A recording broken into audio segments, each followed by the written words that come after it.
kepada teman-teman mahasiswa calon, baik calon mahasiswa baru nanti yang akan bertempat tinggal di asrama, jangan ragu kalau mau bertempat tinggal di asrama, karena buktinya sampai saat ini saya masih bisa berkegiatan dengan baik walaupun saya sebagai pengurus di asrama gitu.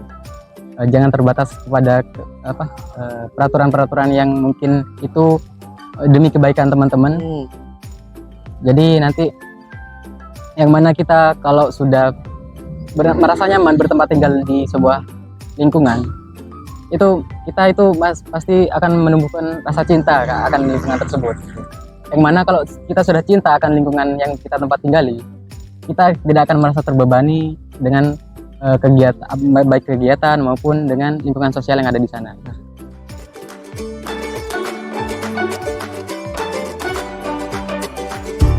Oke, selamat datang kembali teman-teman mahasiswa semua. Kita kembali lagi dengan podcast catatan kuliah. Di tema kali ini membahas tentang kehidupan, bukan kehidupan, tapi tempat tinggal di lingkungan kampus. Itu ada apa aja sih gitu. Nah, berhubung kali ini sangat beruntung sekali kami kedatangan teman dari asrama di kampus Universitas Trunojoyo Madura. Kita ingin membahas tentang apakah di asrama itu apakah identik dengan lingkungan pondok atau ada perbedaan.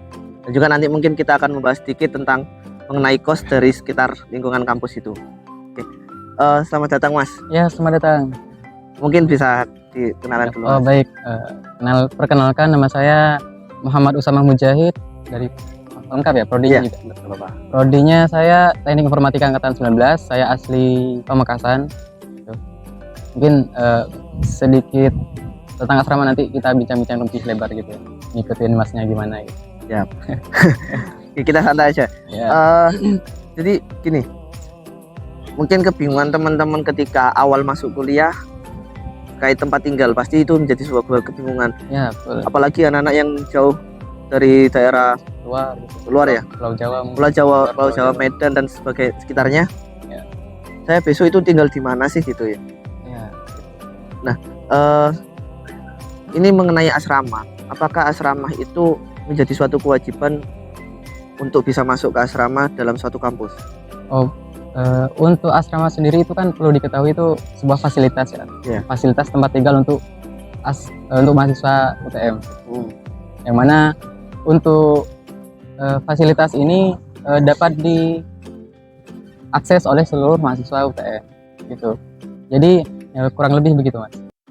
Untuk kewajibannya tersendiri itu nggak wajib kok. Jadi boleh milih tinggal di asrama, boleh pindah milih tempat tinggal yang lain. Ya.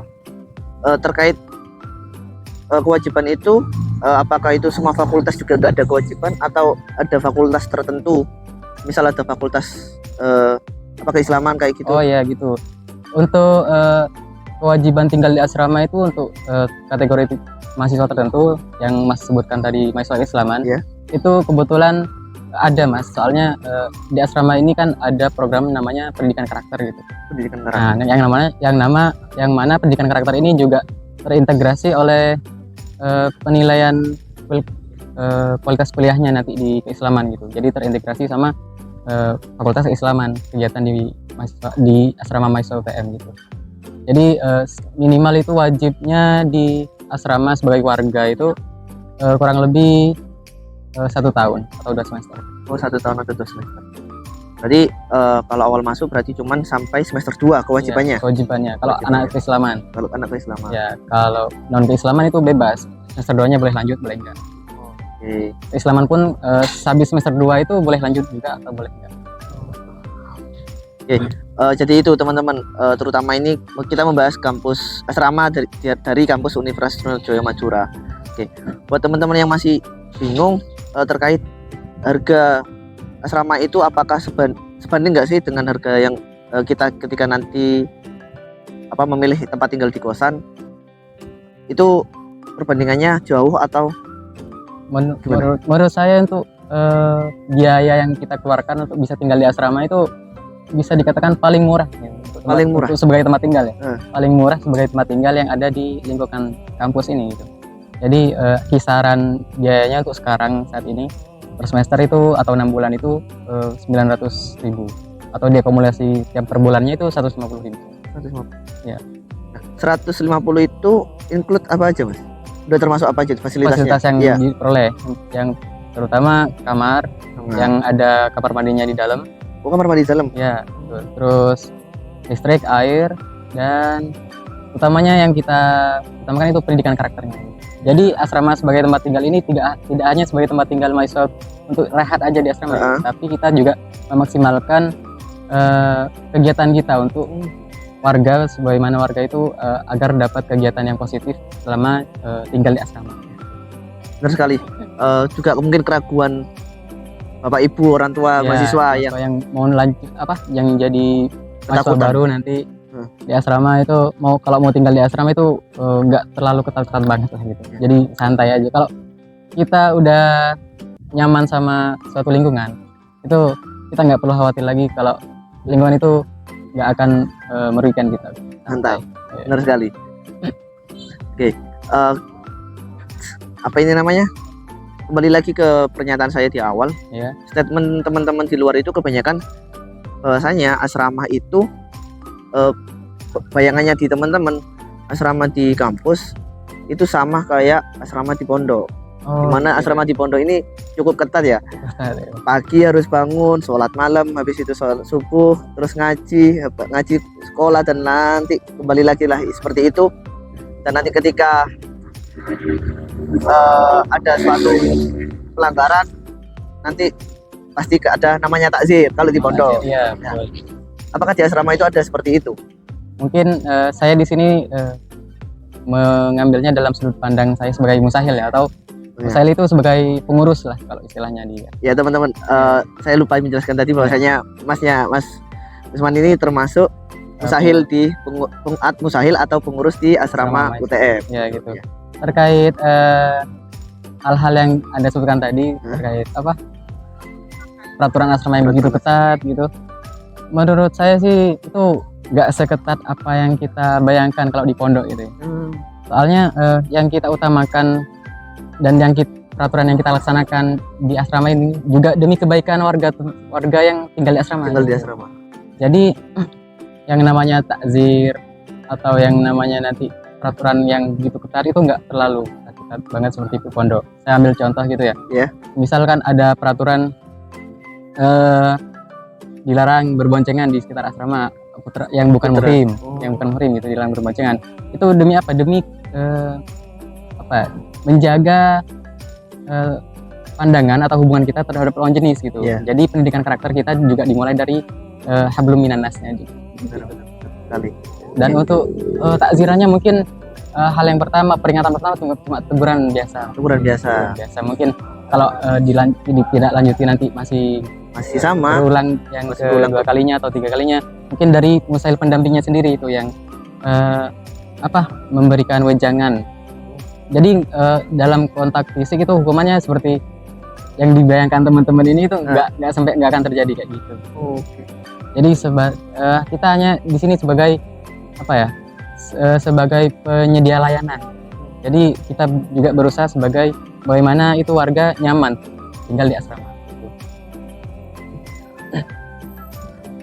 Terkait tadi musahil, musahil pendamping itu apakah setiap kamar ada musahilnya masing-masing atau ada kelompok besar? Ya. Dan itu terdiri dari satu musahil atau gimana? Untuk musahil pendamping sendiri itu di kepengurusan saya saat ini, satu musahil itu mewadahi 2 kamar. Yang mana diketahui itu satu kamar berisi 6 orang maksimal, dan 2 kamar itu 12 orang memiliki satu musahil pendamping. Jadi satu musahil pendamping itu nanti yang bertanggung jawab untuk membimbing warganya ke arah pendidikan yang baik, pendidikan karakter yang baik. Sebelumnya itu mungkin kita kembali ke awal ya, pembahasan awal lagi. Terkait Mas Samen kan udah semester 7. Ya, betul, semester 7 sekarang. Kenapa dari awal maba memilih untuk bertempat tinggal di asrama? Kenapa nggak memilih untuk ngekos gitu? Apalagi fakultasnya Mas kan teknik. Ya, betul. Anak teknik nih kebanyakan mungkin mesti lebih milih ke kosnya Ya, gitu. mungkin Gimana itu, Mas? jadi saya di sini juga memposisikan sebagai warga gitu dulu Nah, gitu ya. ya. Soalnya saya dulu sebagai pas ketika mahasiswa baru, yang pertama itu kenapa saya milih di asrama? Hal yang pertama karena anjuran family, orang tua. Orang tua. Anjuran yang pertama, karena orang tua juga sebelumnya sudah mencari informasi tempat tinggal yang cocok pada saya itu di mana, dan kebetulan orang tua juga menyarankan di asrama gitu. Yang kedua, selain dari anjuran orang tua, saya juga memperhitungkan keuntungan saya. Kalau saya tinggal di asrama itu dulu masih hitung-hitungan kan gitu. Keuntungan saya kalau tinggal di asrama dekat sama kampus. Ya, daerahnya di dalam kampus. Jadi akses ke dalam ke fasilitas kampus yang lainnya itu dekat-dekat gitu, jadi enak gitu. Dulu pas maba itu saya berpikiran seperti itu. Dan juga kenapa saya masih bisa bertahan mungkin ya sampai sekarang. Kenapa saya masih bisa bertahan di asrama, karena setelah saya menjalani 1 semester di asrama, saya itu terinspirasi oleh kakak-kakak tingkat saya yang kebetulan saat itu sudah menjadi pengurus itu. Saya lihat portofolionya bagus, kegiatan di kampus bagus, dan kegiatan di asramanya pun juga bagus gitu, berjalan dengan bagus. Kok bisa gitu ya? Makanya saya terinspirasi untuk menggali lebih dalam. Mungkin potensi saya juga bisa termaksimalkan kalau untuk kegiatan asrama sampai akhir gitu, sampai akhir kuliah saya gitu. Ya begitu kira-kira, Mas. Terkait larangan jam keluar, itu kan pasti ada di asrama ya. Yang paling ramai dibicarakan itu. Paling ramai dibicarakan itu berarti. Iya, diluluhkan gitu. Itu jam berapa terkait untuk batas waktunya? Batas waktu warga itu untuk tidak boleh keluar asrama itu sampai jam 10 malam. Jadi ikut peraturan kampus. Oh, ikut peraturannya kampus. Ya, jadi kan perlu diketahui juga asrama ini kan di bawah naungan LP3MP. Oh, di bawah naungannya LP3MP. Iya, itu. Yang mana peraturan-peraturannya juga ngikutin dari peraturan kampus. Gitu. Jam 10 malam sudah tidak boleh keluar asrama. Gitu. Mungkin terkait teman-teman yang sibuk organisasi, kan pasti ada kegiatan organisasi ataupun bahkan ada yang masih praktikum atau penelitian sampai malam. Nah, terkait adanya jam malam tadi, jam 10 itu apakah ada izin atau bagaimana itu? Memang kita tidak membatasi teman-teman warga untuk bisa expert dan tidak membatasi teman-teman warga untuk berkembang di luar ya, jam 10 malamnya tadi. Namun untuk kegiatan yang lebih dari jam 10 malam itu kita juga ada izinnya, Mas. Ada izinnya. Tapi dalam catatan-catatan kegiatannya itu masih dalam bersifat akademik. Jadi kalau kegiatannya seperti praktikum kan masih bersifat akademik dan di kuliahnya. Jadi kita dapat memberikan izin toleransinya sampai jam setengah 11 atau jam 11. Jadi telat pun kalau ada izin yang sudah sesuai prosedur masih bisa masuk. Terkait kalau misal nggak dapat izin tapi dia tetap melakukan hal itu, berarti adanya tadi pelanggaran terkait dengan pelanggaran pertamanya dengan teguran itu tadi. Teguran, ya betul. Mungkin kalau untuk pembatasan jam malam ini, kalau semisal memang warganya tiba-tiba ada hal urgent yang tidak dapat kembali ke kampus itu tidak dapat kembali ke asrama, itu masih bisa kali tolerir gitu. Kalau hal itu benar-benar urgent, misalkan ada naudzubillah kecelakaan di jalan, itu masih. Terkait kegiatan di asrama nih, Mas. Iya. Mungkin bisa diceritakan buat teman-teman yang masih belum tahu, dalam satu hari kegiatan itu, terutama di hari weekday ya, teman-teman waktu ngampus, itu ngapain aja sih? Oh baik, kita berbicara kegiatan asrama lebih dalam lagi. Mungkin dalam weekday maksud Senin sampai Jumat ya? Senin sampai Jumat. Biasanya itu untuk kegiatan wajibnya pasti ada kajian wajib sama ada likuan di subuh. Kita mulai dari sebelum subuh dulu ya, kesehariannya teman-teman di weekday. Mungkin kita sebelum sebelum itu kita minum dulu aja. Mungkin ceritanya nanti bakal panjang gitu. Siap. Mari, Mas. Yuk.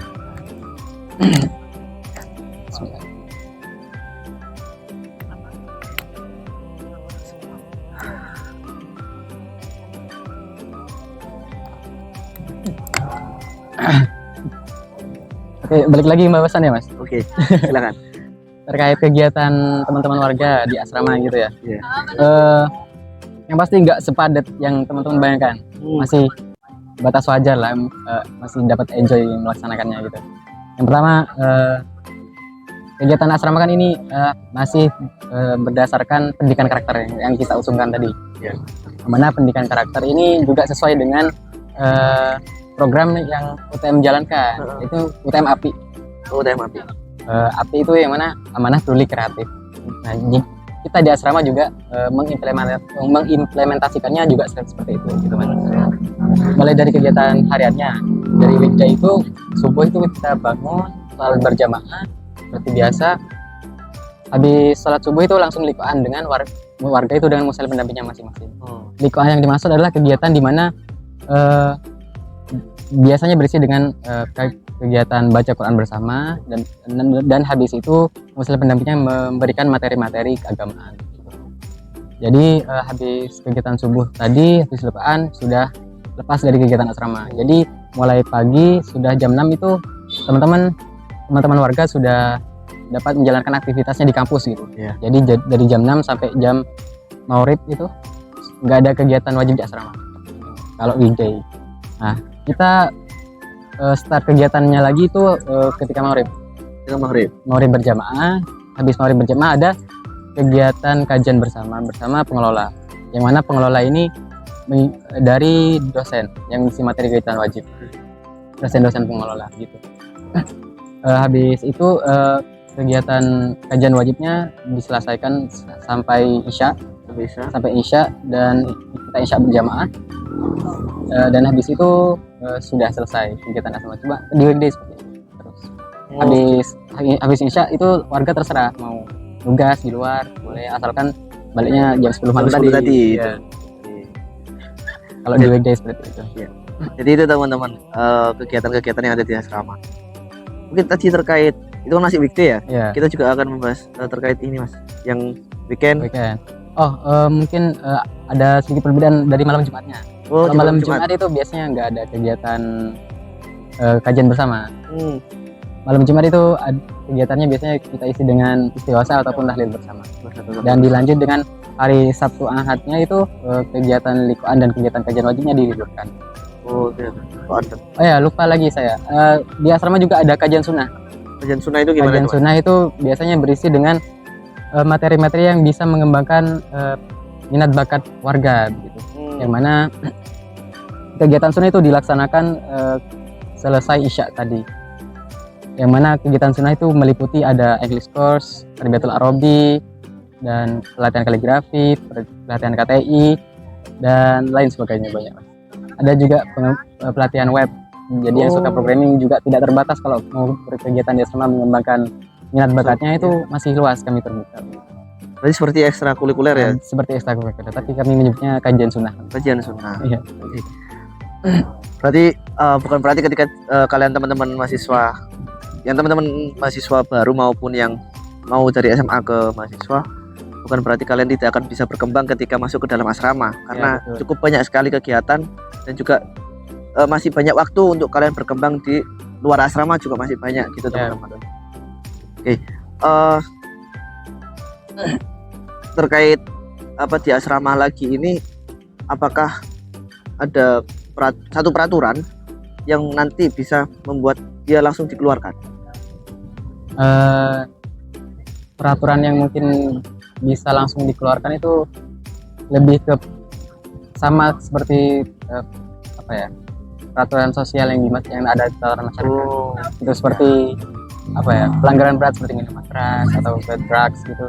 Mungkin itu sudah tidak tertoleransi, jadi langsung dikeluarkan gitu. Kalau merokok nih Mas, merokok. Teman-teman mahasiswa kan pasti merokok ya.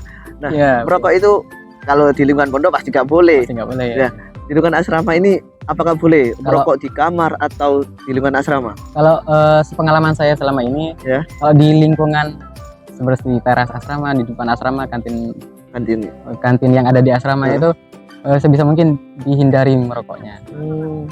Tapi kalau mau merokok itu nanti tergantung kesepakatan teman kamarnya. Kalau saya dulu, kalau mau merokok di kamar itu tergantung kesepakatan teman kamarnya. Tapi kalau di lingkungan asrama yang terdapat halayak ramai, Iya. itu bisa mungkin dihindari. Bisa mungkin dihindari.